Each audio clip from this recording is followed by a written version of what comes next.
there are signs that inflation is coming down, and perhaps the job market remains strong here as well. It's a real conundrum, isn't it? Not just for the Fed, but for market participants.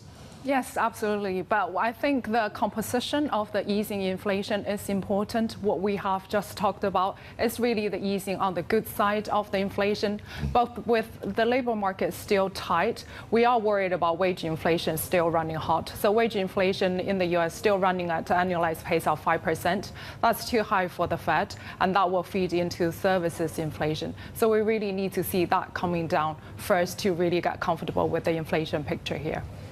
Is this jobs report going to solidify whether, what the market's debating with, whether September is going to be 50 or 75 basis point hike? Absolutely. I think that jobs report is very important. I think the labor market data we have been getting this week is pointing to relatively resilient U.S. labor market, so that jobs report is important. If we do have a stronger than expected payrolls number, we think the market will shift more to a 75 basis point hike for September. This is it, isn't it? I mean, what do you do in terms of strategy? I mean, is it about the U.S.? Where are people putting their money, in other words? So for us, our outlook for the global economy is still relatively cautious. We think the global economy will likely to experience a prolonged period of sub-trend growth in the next year. Inflation is elevated, financial conditions will continue to tighten. That's not a great environment for risk assets. So we are underweight equities. We think there's more downside risk to earnings from here. We're moving slightly more positive on duration, and we're underweight U.S. high yield credit. We were just talking about how the global bonds basically entered a bear market. I had a viewer tell me, look, these intraday moves are just ridiculous, what you're seeing in the bond market right now. Is there a sense that the functioning of the bond market is a bit broken to you, or do you think we just keep flapping between recession risk and inflation risk almost like a day-to-day basis? I think it's definitely driven by the cross currents between growth and inflation fears here.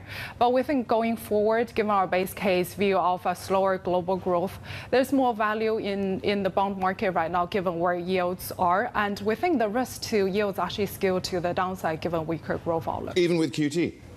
Even with QT, actually, we don't think QT is actually that big an impact on overall yields at the moment, given the pace of the QT. And also, there's a reduction in the supply of treasuries.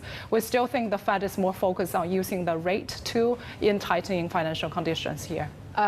In terms of currencies, is it just kind of a lot easier to look at FX now, given just dollar seems to win no matter what? Well, at least for now, it seems to be the case, because we do have a bit more in terms of monetary policy divergence. So the US dollar is still our preferred safe haven currency. And compared to some of the other currencies, such as the euro, we think it is facing a bit more pressure given the downside risks from the gas situation there. Give us a sense about where you find value in China. So for China, we think that it does offer a bit more resilience when we expect more weakness in the global market. Has already gone through a pretty significant downgrade cycle last year. So valuation is cheap.